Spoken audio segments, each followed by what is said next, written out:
এই মুহূর্তে বসুন্ধরা এভারকেয়ার হাসপাতাল গেটের সামনে বিএনপি চেয়ারপারসন বেগম খালেদা জিয়ার চিকিৎসা সংক্রান্ত বিষয়ে কথা বলছেন বিএনপি চেয়ারপারসনের ব্যক্তিগত চিকিৎসক ডক্টর অধ্যাপক AJM জাহিদ হোসেন। আমরা সরাসরি যুক্ত হচ্ছি সেখানে। জাতীয় স্থায়ী কমিটি এবং সর্বোচ্চ পর্যায়ের সকল পর্যায়ের নেতাকর্মীদের বাইরেও বাংলাদেশের বিভিন্ন রাজনৈতিক দল যারা বর্তমানে সকল রাজনৈতিক দলের সর্বোচ্চ পর্যায়ের নেতৃবৃন্দ চিকিৎসার ব্যাপারে সার্বক্ষণিকভাবে যোগাযোগ রাখছেন, খোঁজ নিচ্ছেন এবং সর্বোপরি সরকারের মহামান্য রাষ্ট্রপতি সহ আমাদের অন্তর্বর্তীকালীন সরকারের প্রধান উপদেষ্টা ডক্টর মোহাম্মদ ইউনূস স্যার সহ সকল সরকারের সর্বোচ্চ পর্যায়ের এবং সকল শ্রেণী পেশার মানুষ উৎকণ্ঠার মধ্যে রয়েছেন। আমরা বেশ কয়েকদিন আগে অর্থাৎ চিকিৎসার ব্যাপারে সার্বক্ষণিকভাবে যোগাযোগ রাখছেন, খোঁজ নিচ্ছেন এবং সর্বোপরি সরকারের মহামান্য রাষ্ট্রপতি সহ আমাদের অন্তর্বর্তীকালীন সরকারের প্রধান উপদেষ্টা ডক্টর মোহাম্মদ ইউনূস স্যার সহ সকল সরকারের সর্বোচ্চ পর্যায়ের এবং সকল শ্রেণী পেশার মানুষ উৎকণ্ঠার মধ্যে রয়েছেন। আরএফএল অডিটর, বাঁকা হয় না, ফাঁকা হয় না, আর ভাঙা এক কথায় অসম্ভব। আমরা বেশ কয়েকদিন আগে অর্থাৎ গত শুক্রবারই দেশের বাইরে যাওয়ার জন্য যে সিদ্ধান্ত মেডিকেল বোর্ডের পক্ষ থেকে হয়েছিল, কিন্তু একদিকে মেডিকেল অ্যাম্বুলেন্সের কারিগরি ত্রুটি, অন্যদিকে দেশনেত্রী বেগম খালেদা জিয়ার স্বাস্থ্যের অবস্থা ওই সময়ের জন্য এয়ার অ্যাম্বুলেন্সের জন্য ফ্লাই করার উপযুক্ত না থাকার কারণে সেই সময় আমরা ওনাকে দেশের বাইরে স্থানান্তর করতে পারিনি। কিন্তু ওনার চিকিৎসার জন্য গঠিত মেডিকেল বোর্ড তারা দেশ এবং দেশের বাইরে থেকে সার্বক্ষণিকভাবে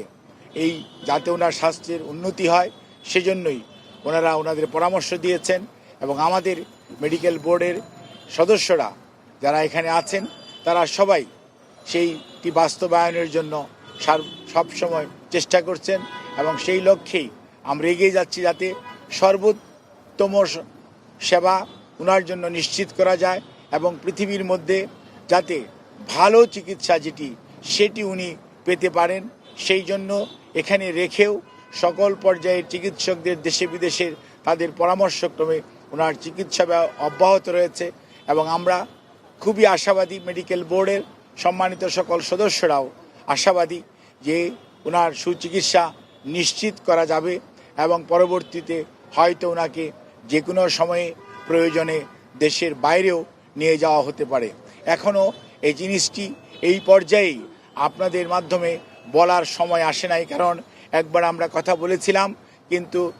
আমরা এক ধরনের কথা বলি, আল্লাহ রাব্বুল আলামিন কী ধরনের ব্যবস্থা ওনার জন্য রেখেছেন সেটি আমাদের কারো বা ধরাছোঁয়ার মধ্যে পড়ে না। কাজেই মহান আল্লাহ রাব্বুল আলামিনের রহমত এবং মানুষের দোয়া এবং সব মানুষের প্রচেষ্টা এবং চিকিৎসার সাথে সম্পৃক্ত চিকিৎসক, নার্স সহ সকল পর্যায়ের চিকিৎসা কর্মীদের অব্যাহত প্রচেষ্টা, সেই সাথে ওনার পরিবারের সকল সদস্য সহ দেশের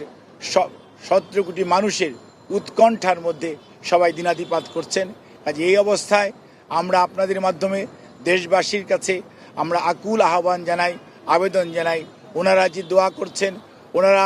সুস্থতার জন্য সব সময় করে চলেছেন, সেটি যাতে ওনারা অব্যাহত রাখেন এবং আল্লাহর অশেষ মেহেরবানিতে দেশনেত্রী যাতে এবারে ওনার যে শারীরিক এক সংকটময় অবস্থা উনি অতিক্রম করছেন সেটি যাতে উনি সফলভাবে আল্লাহর রহমতে অতিক্রম করতে পারে, সেই জন্য আমরা সবার কাছে সহযোগিতা চাই। আপনাদের সবাইকে অনেক অনেক ধন্যবাদ। আল্লাহ হাফিজ।